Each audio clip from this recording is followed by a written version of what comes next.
This is a kind of a cut down version of a article that's in print in the Journal of Popular Culture. So I've kind of condensed it, and hopefully I can sort of gloss some places instead of getting too deep into the weeds. But let's start off. Dashiell. So this is about Dashiell Hammett and John Huston and Humphrey Bogart, and it's about the Maltese Falcon. And let's just get it started. So Dashiell Hammett's service in the U.S. Army during World War I uniquely connected him to its almost infinite trauma. As an ambulance driver in the war's final year, Hammett transported those wounded at the Battle of Cantigny and Belleau Wood from the port of Philadelphia to the clearing stations at Fort Meade, driving the boxy Ford ambulance back and forth, wheeling the wounded into the crowded wards, hearing the groans, the nightmares, seeing the endless parade of those physically and mentally scarred in the trenches all day, every day. Hammett internalized the lessons of shell shock and hysteria. Hammett's novel, The Maltese Falcon, and the 1941 John Huston adaptation, one of the first golden age noir films, are both explorations of the inheritance of World War I's mechanized warfare. So we call this masculine hysteria, and that's a medical term that I'll flesh out a little bit more, and its lasting impact on an elusive historical hysteria in masculine performance. So more than an immensely popular and influential book and film, Hammett, Sam Spade, and the actor who would come to personify him, Humphrey Bogart, here's our popular cultural element, are instrumental in creating an iconic image of masculine fantasy. An ideal ego, that's a Lacanian term that I won't talk about too much, the hard-boiled tough guy. With his iconic sneer and his snap brim fedora, Humphrey Bogart, Sam Spade, represents an alluring masculine fantasy that has long outlived its moment of cultural creation in the disillusioned space between World War I and World War II, to become a rhetorical structure. Right? This is my main interest in the thing that I write about, is how rhetorical structures in language, literary commodities become modes of being through tropologies or repeated patterns of fantasy. And obviously in modern global capitalism across a spanning global platform.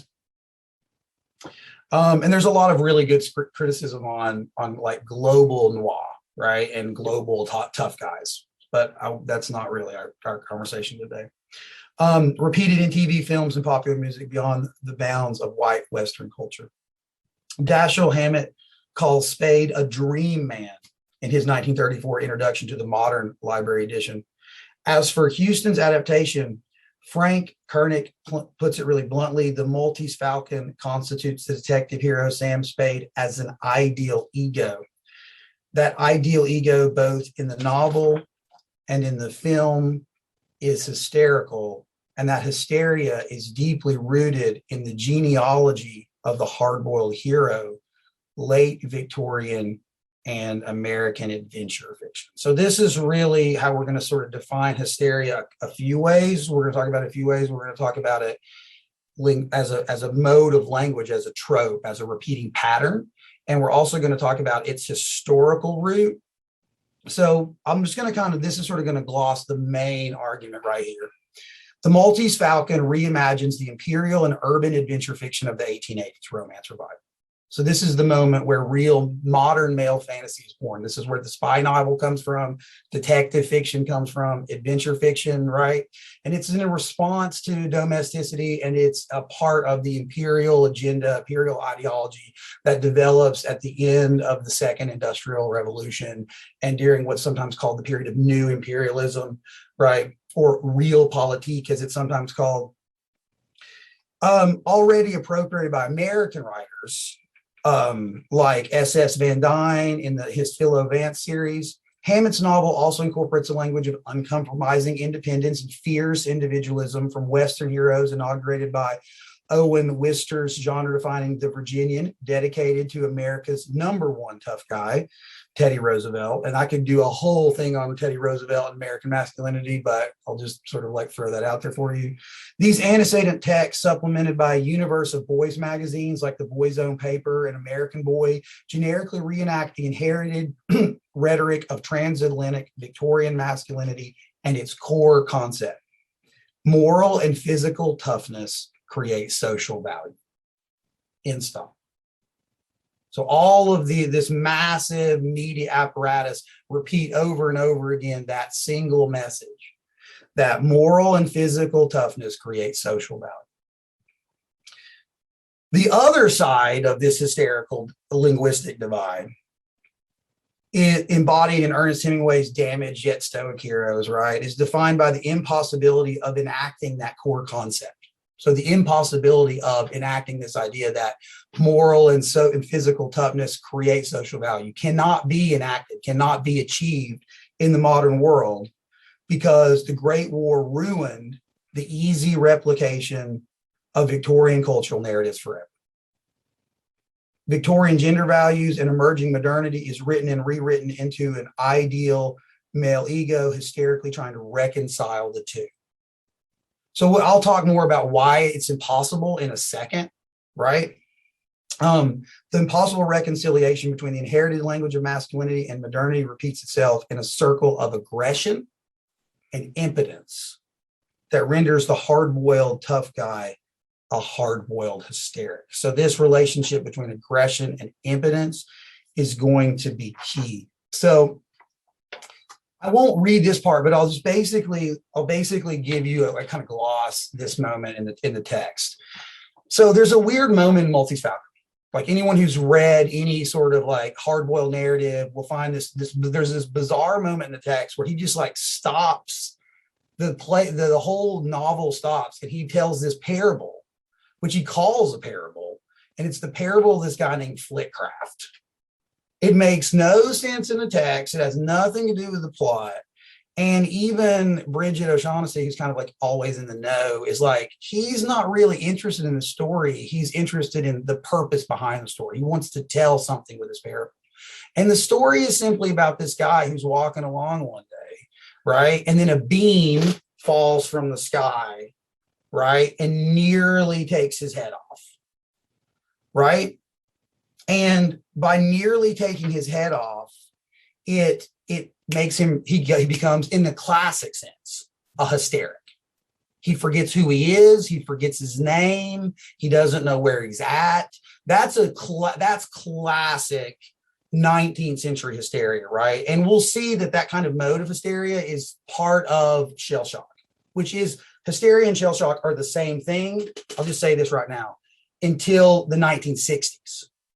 Before the 1960s, they call shell shock hysteria. The American Army changes the name of hysteria to post-traumatic stress disorder during Vietnam to take away the element that connects it to feminine hysteria, which has always been connected to women. That's not the way that it's thought of in the 1920s. Okay, are we all on the same page here on that, right? So when I say hysteria, it's really like a severe post-traumatic stress disorder.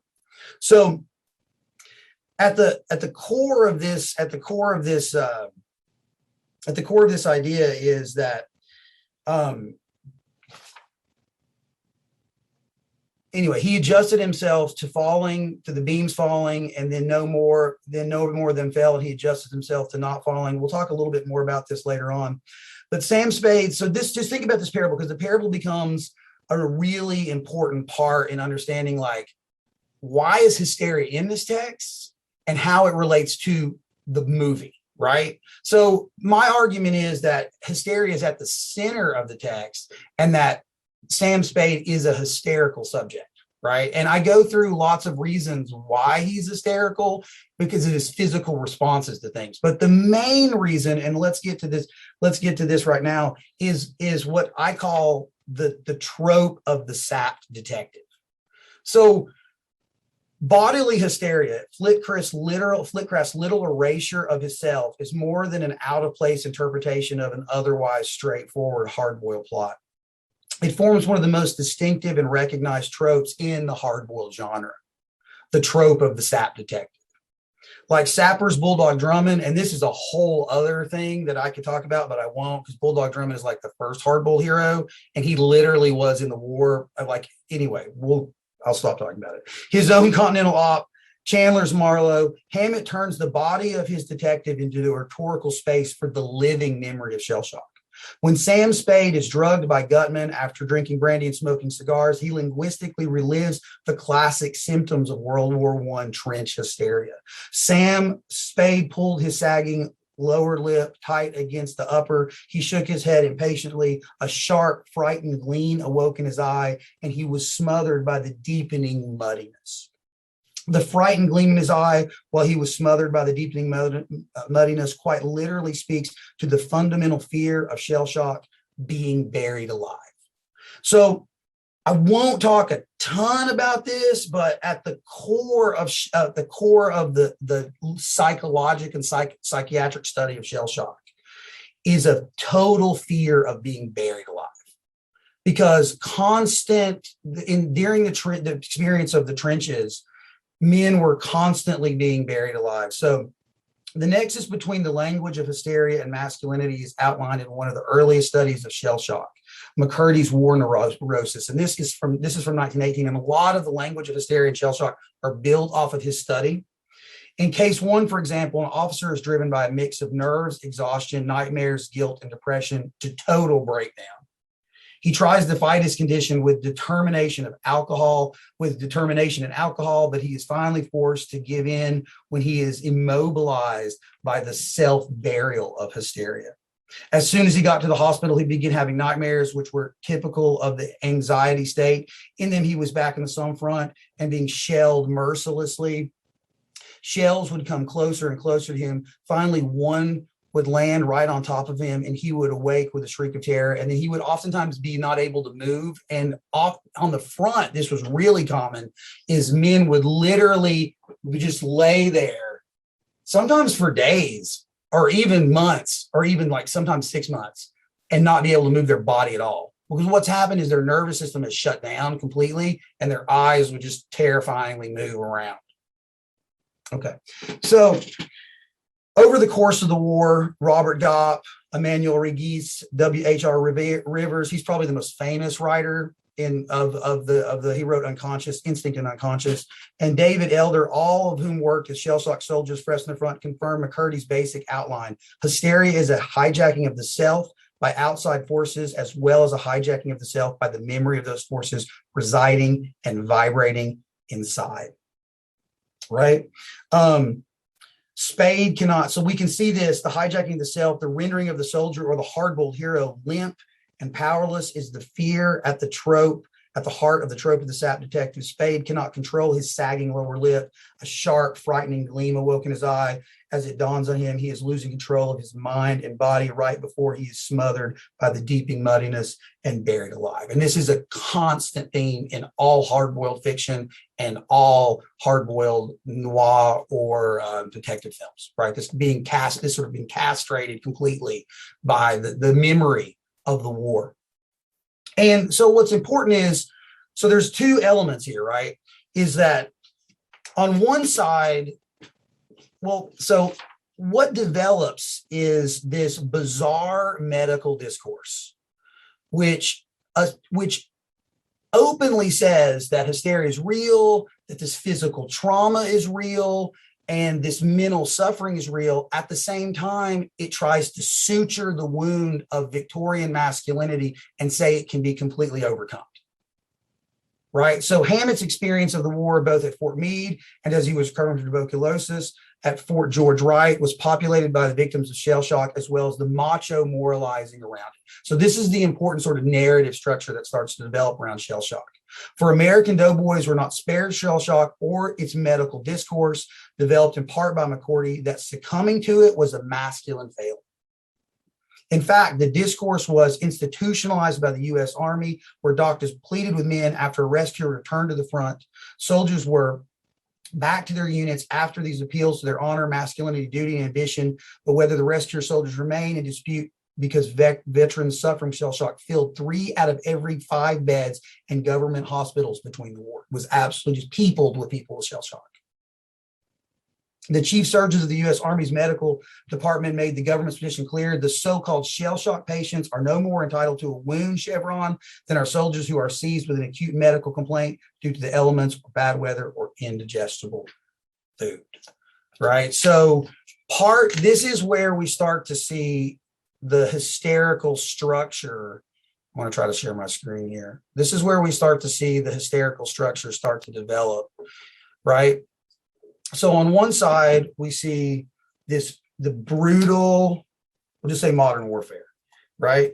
And hopefully it makes sense how modern warfare, you'll have to forgive my spelling. This is not really very forgiving, right?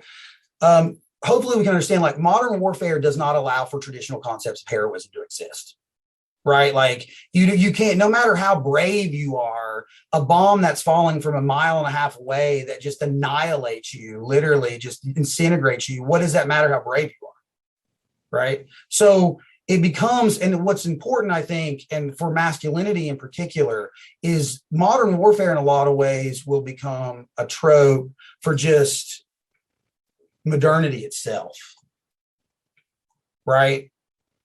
No matter how many guns you stockpile in your house, it's not going to change that drones and global capitalism rule the world. Does that make any sense? Like, on some level, it's just obvious that the technological base of industrialization is utterly castrating to the individual, no matter how powerful or strong they are. On the other side, though, is masculine value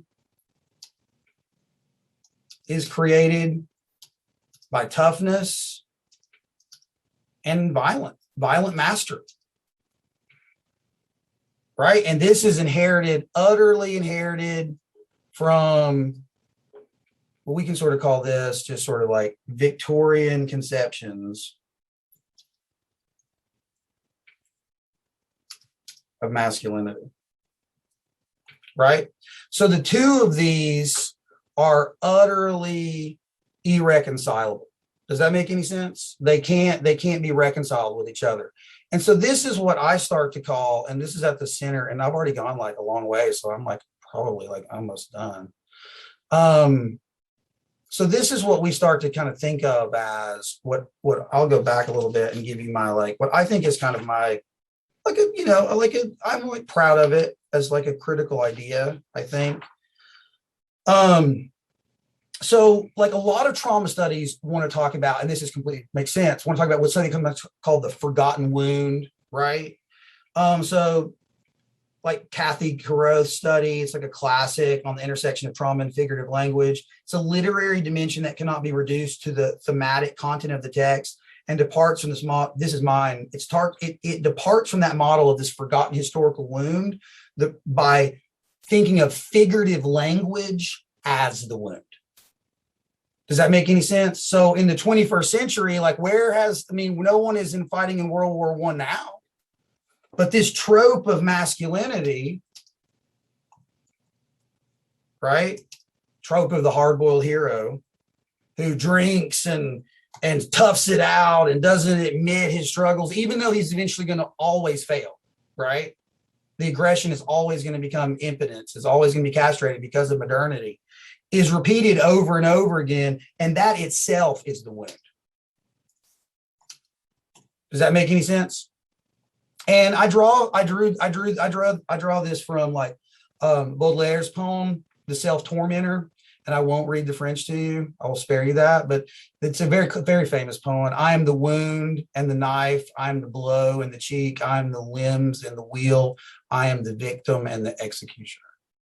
Right? So this idea that it is literally the tropological structure itself that makes any kind of move forward or even reflection really difficult. And so I'll briefly gloss this. One of the big critical conversations that go on in the text, in the literature around the film, is complaints that the film doesn't have this this famous parable, which everyone sort of agrees is kind of like what makes the text more than just a detective story. Does that make any sense? Really separates it. And my argument is that actually it really does have the text in it. And what's fascinating about the Maltese Falcon is it really is why it elucidates this kind of this element is on a lot of ways, it's basically a Victorian Edwardian play, right? Like there's like a falcon and the characters are like straight up out of Sherlock Holmes, like Gutman and Cairo. They're all figures out of they're late Victorian villains from Agatha Christie, right? But Spade is profoundly modern and has a really modern American sensibility. And those two, it's two narratives that are in conflict with each other throughout. And I argue that the Houston film captures the hysteria through the relationship or through the mirroring or the doubling of Wilmer, right? Who's played by Elijah Cook Jr. and Humphrey Bogart. So what's interesting about those two characters is they're both gunmen, right? In the book, Wilmer is a throwaway character. Does that make it? He doesn't have any presence. He's completely forgettable. But in the film, he's profoundly moving. And a key moment, which I will have time, I hope, to show you because I think it'll really highlight this, is that they both work for people who are trying to manipulate them. Right? They both are trying to perform this tough guy masculinity. They both knock each other out at different moments, sap each other, literally in the classic language, make each other hysterical. In different ways, they make each other hysterical, right? And then I think in a couple places where the film really sort of exceeds even the novel in some ways. And let me see if I can get us there. We'll see how well this goes. Like I was saying, my Zoom game is not what it was at one time, but I'm gonna try. I'm gonna try for it. I wrote down the time. Let's see if I can find it.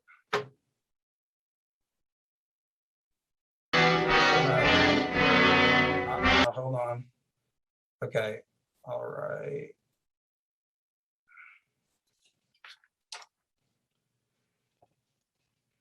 Okay, 115. Here we go. All right. Let me just see if I can. Are you all seeing this? We can't see it. You'll have to probably reshare. I'm gonna have to get out of stop share, and I'm gonna have to go back in, and I'm gonna have to click on this. And can you all see this? So let me set this up really quickly. This is near the end, and this is kind of this bizarre closed door moment, which is like which is a very classic sort of detective moment where the hero sort of tells them what happens. Except for this, they're waiting for a consumer good, the Maltese Falcon, the object of desire, and Bogart wants to pin all the murders on Wilmer. So this is the moment right here. So did everybody see the tears in the corner of his eyes, right? So the immense gulf between the tough guy pose and the tears sparkling in his eyes beautifully captures the interconnected modes of hard-boiled hysteria, aggression, and impotence. In a reversal of the two gunmen's meetings in Gutman's apartment, Wilmer is now sapped and thrown. After this, he's thrown in a heap on the couch. In the gritty plot of the two gunmen trapped in an Edwardian mystery play, one is betrayed by his duplicitous father figure, while the other is betrayed by his lover. The two doubles occupying a representational inner space where both are victim and victimizer, going back to Baudelaire, and they end up mirroring each other throughout a plot that points always to their unity as traumatized subjects of their own language as hard-boiled hysterics. And if I have like maybe 5 more minutes, we can see how this represents to larger gender issues, because at the end of the play, the object of hysteria really moves, as everyone who's familiar with it knows, to Bridget O'Shaughnessy, right? His sort of love interest / employer / competitor in this, right? And I have another moment to show you really quickly, which I think can sort of like sum up what we're talking about. If we go to, all right, anyway, at the core, I'll just, there we go. Can you see me again? The core here is, I won't because all of me wants to, right? So that is the classic formulation of Victorian internal masculinity, right? The sublimation of duty over desire. But what it does for Bogart, it doesn't create integrity. It doesn't create wholeness. It just represents more hysteria. On one level, Spade boils everything down to the most Victorian of ideals, the sublimation of desire to duty. The context and performance could not be less Victorian, however, because the renunciation of desire is the foundation of internal integration and stability. Conversely, the film's climax and epilogue, Spade veers wildly from a sensual fantasy of his lover's hanging to a deep sentimental kiss, onward to vague moral justifications and practical fears, to end by jeering at the cops. His entire performance is defined by instability. As Gutman says, by God, man, I never know what you're going to do next. Or as Bridget says, you do such wild and unpredictable things. Bogart's body, his face, his gestures, and his words become, as they do in the trope of the sap detective, the space for a hijacked hysteria by the forces beyond the plot. The collision between the Victorian rhetoric of masculine value and modernity drives his instability. So at the core argument here is a lot of critics see masculine instability in sort of like these side characters in sort of other noir films. And my argument is masculine hysteria is at the heart of one of the quintessential heroes of masculinity, right? The hard-boiled hero as defined by Humphrey Bogart as Sam Spade. And that hysteria is driven by the fact that modernity and the concepts of masculinity inherited from the 19th century and beyond are absolutely incompatible. And as long as we continue to try to perform them, we will continue to just figuratively traumatize ourselves. And then I think the film at the end, I'll say this, the film sort of speaks to that because it changes the ending of the novel. So the novel ends with Bogart with Spade trying to justify his sending over of Bridget to his secretary, who kind of is like this sort of easier female mirror to like mirror back his male authority and sort of create this integrated moment for him. And it kind of happens, it kind of doesn't. Whereas the film ends in a completely different way, right? Where Bogart picks up the now worthless Falcon, right? Empty, pointless, of just a clump of lead, and says, it's the stuff dreams are made. Fantasy's made of. It's empty. So anyway, that's all I have, y'all.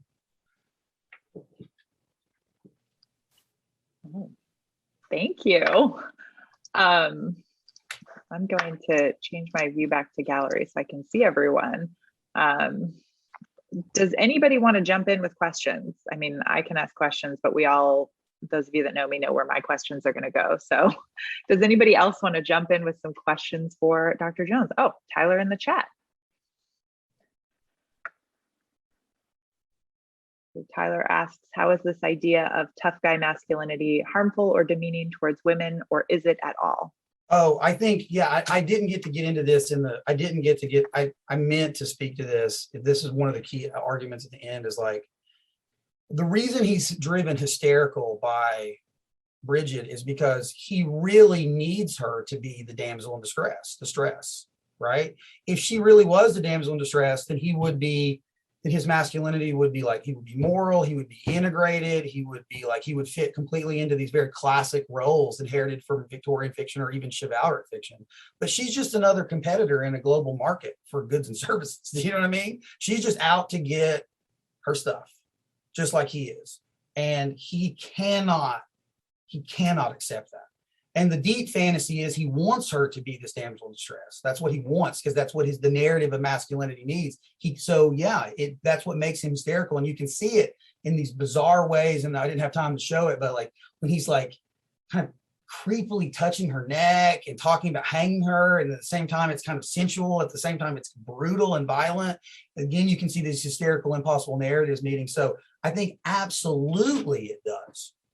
I think it absolutely affects men's capacity to be intimate with women, how they see women inside a place where women are, more equal than they have historically been. And it's, I think it absolutely is, it's central into a lot of the problems that we still live with in the 21st century.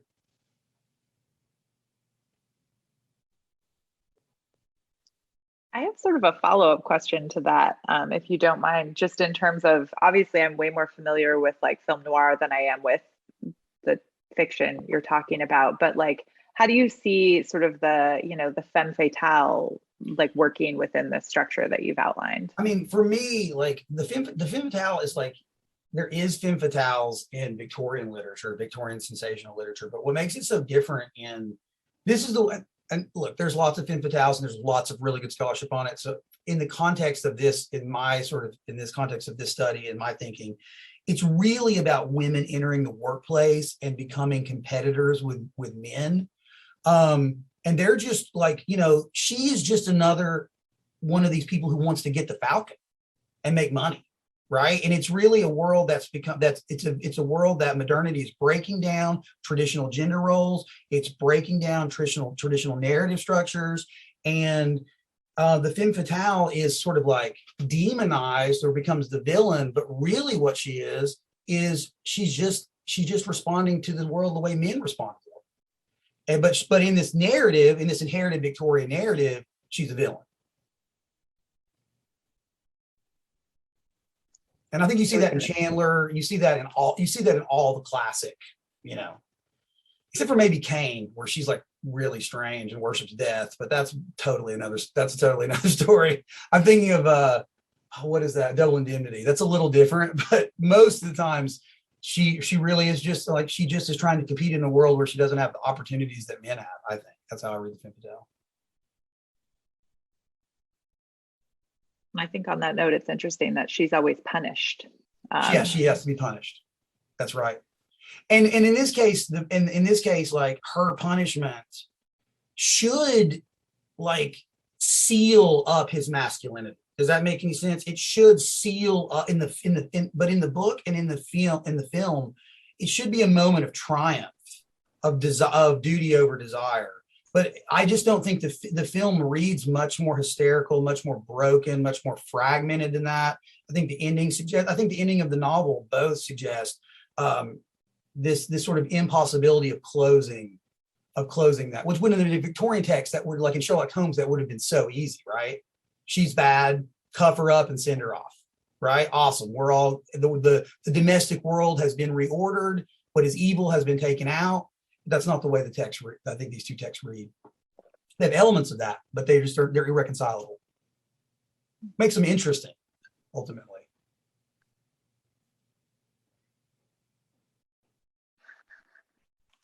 Hey, Dr. Jones, I have a question. What's up? In our American literature class, we covered pastiche in the postmodernist section. And I'm curious if you would consider the current state of this mode of masculinity to be a form of that sort of consumerist pastiche that we discussed, and that the average male now is not connected to war in the same way that he would have been back then. I mean, that's really interesting. Yeah, I mean, that's kind of like my next sort of like book project is sort of like historicizing these tropologies. I mean, I think one of the ways to think about it is like, this is a moment where popular culture is kind of like mass culture is these are where these tropes are born. Does that make any sense? I mean, this is when they're born. And they're rooted in historical experiences. That's my argument. And historical experiences that speak to something very true about living in the world. You see what I mean? That's why they get repeated over and over again. I think the cowboy is another one. And we don't have time to talk about that, but that's obviously another element. That's another sort of tropology or one of the. But I think what you can sort of see in like the postmodern sense, there's a few answers to that question. One I would say is it gets repeated over and over again because it presents a way to exist in the modern world and maintain traditional masculine narratives. Does that make any sense? Right? It without the sort of like seeming like hopelessly Victorian and ludicrous. The second thing I would say about pastiche, about how it's used in sort of postmodern films, is this is my take on pastiche, is that oftentimes it sort of ironizes. Does that make any sense? Or it kind of like designifies something. It disconnects it from its signified. It shows itself as symbol. It shows itself as sign. Does that make any sense? But really, that's just another mode of still replicating the fundamental nature of the trope. You see what I'm talking about? So if you think about a Tarantino film or something like that, it's still using the mode of the trope. It's just severing it from a signified in a way that feels ultimately more authentic. Does that make any sense? It's like how we pretend something's ironic so that we can say something we shouldn't say, right? Like it's the same kind of gesture, I think. So I absolutely think that these modes of masculinity are still super active and super traumatizing today. You know what I mean? I've been thinking more about the cowboy lately, but like if you think of like Yellowstone or all kinds of films and movies, it is alive and well, yes. But it's definitely pastiched, but I still think it carries with it the fundamental hysteria of the trope. Does that make sense? Yeah, definitely. Thank you. Thank you.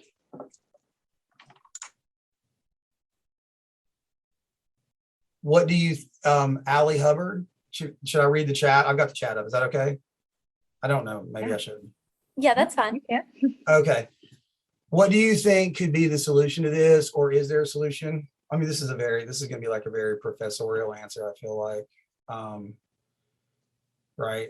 Because I'm going to be like, well, I think part of it is I think starting by having a conversation about how fantasy creates authenticity, right? And how fantasy relates. We oftentimes think that our fantasy is like unique and special. I thought that, right? When I was young and I was performing these, and this is very like I don't want to stand out here and be like, oh, Dr. Jones, I started studying this stuff because these fantasy modes appealed to me, right? Because they spoke to me as a man, because they, like when I was growing up young, I didn't have a father, and I was always looking for like modes of masculinity. Does that make any sense? So I don't stand outside of this, but understanding that fantasies have consequences, right? And performances have consequences, and they also have historical roots. And that when we start to enact these things, kind of like it's kind of like you don't necessarily have control. The figurative language has control, right? The figurative language, because the figurative language is going to seek its own narrative completion. That's what a trope does. It wants to repeat itself, right? And so it's going to seek its own. And what makes this trope, I think, particularly like viral, is it actually is its own traumatizing agent, right? Because when you act aggressive, right, when you perform this aggression and the world doesn't change, it doesn't be like, oh, you're amazing, you are truly a man, you have been vested with authenticity and you are now unalienated. What happens is the impotence returns you back to the trauma, and it's back to aggression. And this is one of the reasons why you see people in like giant trucks like tailgating you in the slow lane. Do you know what I'm talking about? I know that sounds ludicrous, but I think it really is an attempt to sort of like bridge this unwholeness and brokenness and alienation through aggression that it is inherently going to fail, and then just become like up the stakes. And so getting outside of, to answer your question, like for once succinctly, right? Getting outside of the tropological fantasies. And some of this has to do with like queering heteronormative ways of being, and like putting as a heterosexual male, this is like going to get a little ethical, putting yourself in places that you don't think you belong, whether it's drag shows or allowing yourself to experience things that don't seem, natural to you. Opening up your symbolic possibilities is the way out, right? Literally. because then when you open up those symbolic possibilities, it actually what I feel, this is my feeling, is it opens up a much more rich and complex structure of desire that a lot of these tropes are trying to or work on repressing. Okay. Yeah, that makes sense. It was a very long and convoluted answer. So I appreciate the note of confidence. So what strikes me, and if this is getting too far off track, we can talk about it sometime else, but is that all of these sort of current political tropes of nostalgia that we must become great again, or whatever other one you want to use. I think what makes me sort of depressed by your presentation is that it makes a lot of sense that this trope, that the wound is this re-traumatizing that sort of involved. So if I adopt this kind of identity, that I'm recreating trauma over and over again, which makes it seem like a cycle that you can't break out of. And that makes me a little depressed for our political system these days. But do you see echoes of this sort of cycle in the political landscape? I think that probably this like is kind of like sort of born from the moment we're in right now. Trying to understand. I mean, I think if we were going to talk, like, you know, if we're going to talk, this is sort of about World War I, but if we were going to talk about kind of the destruction of agrarian America, right, and we're going to talk about like the, you know, and we can think about these fantasy pastiches, right, like without getting too, you know, with like trucks that look like jet planes, but also sort of are some sort of signified of like rural independence that is clearly erased. You know what I'm talking about? That's long gone because of economic events in the 90s. That creates this sort of fantasy that can never actually be. You cannot have independence. You can't have mastery in the modern world. You have to have collective action. But at the same time, so you do this cycle over and over and over again, and you never return back. And yet you have to double down more and more. I think absolutely. How do you talk to people who are hysterical? I don't think it's not easy. I mean, it's not, and it's and like, you know, I think you have to, it's there. I mean, the truth is about hysteria, about figurative hysteria, is I think it's about being in pain and not having the remedy. And in fact, thinking the cure is actually the disease. So that's the really deep, painful truth. And I think we all see people that we care and love who are caught up in this kind of cycle, can be caught up in a cycle. So, yeah.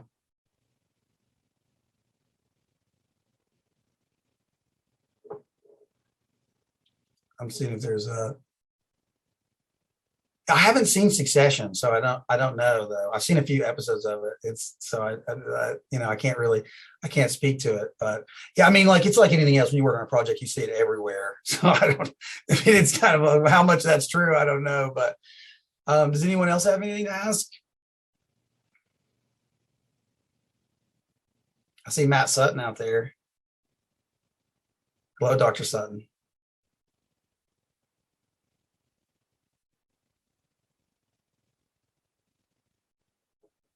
Don't do it, Nick. Oh, resist urge to quote Fight Club. That's funny. Well, I think, yeah, well, I'll stop there. Yeah. We all know how Fight Club can play into this. I mean, it's pretty clear. So, or Tarantino films. You're allowed to talk about it. You're allowed to talk about it, Dr. Jones. Nick. Oh, yeah. Well, I mean, I think that there's a lot of postmodern examples. I'll just say this: there's a lot of postmodern examples of attempts to try to resurrect these modes of masculinity because they are so tantalizing. They clearly are, and really difficult for artists and corporations, I think, also to resist. And also, it's difficult to find a mode of masculinity that doesn't operate on this tropological system. I mean, that's another part of it. And I think maybe we're starting to try to like find those. Maybe they're starting to happen, but it stops and starts. It's difficult.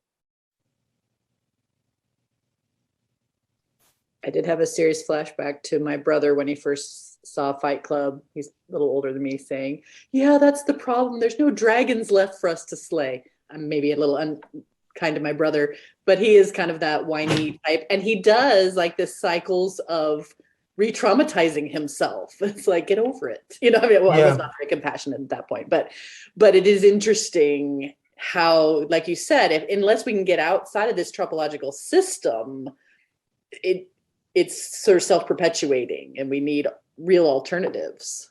Yeah, you do need alternatives. And I mean, I tend to think of them in terms of like community and justice, but that's not real popular a lot right now. So maybe my moment will come. You know what I mean? But and there's healing. I mean, there is definitely healing. There is definitely healing. I mean, those tropes don't appeal to me in the same way that they did when I was 19 years old. You know? So obviously I think that recognition of how fantasy, and this, I'll say this, the final thing, and this is the whole point of Lacanian psychoanalysis, is taking responsibility for your fantasy and understanding that your fantasy is not an authentic representation of yourself, but it is literally filling up the emptiness and lack inside of yourself, and pretending that it's authentic is the deepest delusion in the modern world. And you want to be a hero, you want to be a tough guy, take responsibility of your fantasy and your trauma. There you go. That's tough and miserable. So there it is.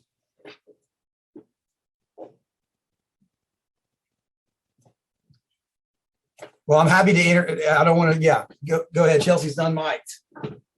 Oh, no. I mean, I'm just unmiking as sort of the host here. Yes, go ahead. But I was going to say, well, that was kind of that felt like kind of a dark place to end, but also a place to, go take painful actions. But I agree with Heidi in the chat. Yeah, maybe that, community and justice are things that are popular and valued here in this space. So, and in the English department too. That's right. We love, those are places where healing can happen. And I'm not, that sounds corny, but it's really true. It's true. It was true for me as a young man. So yeah. Rewrite our mission statement. Okay, well, we can sort of wrap up now, but also if you want to hang out for a few minutes and talk to Dr. Jones, that is also fine. I see Dr. Okay. But yeah, we can wrap it up here now. I'm going to put, I was going to put 2 more events in the chat, but I closed my window accidentally, which is to say that tomorrow there is a talk on women in Chinese literature, and I'm putting the Zoom link in there. And then on November 17th, we will have our Notable Women Colloquium and Awards ceremony. And so keep your eyes peeled for more publicity around that, which is coming soon. So thank you. Yes, thank you, Dr. Jones. That was amazing. We can all give our virtual hand claps, and I hope to see you all at our next WGS on Wednesday in December, if not sooner. So I'll stick around. If anybody wants to talk to me for a second.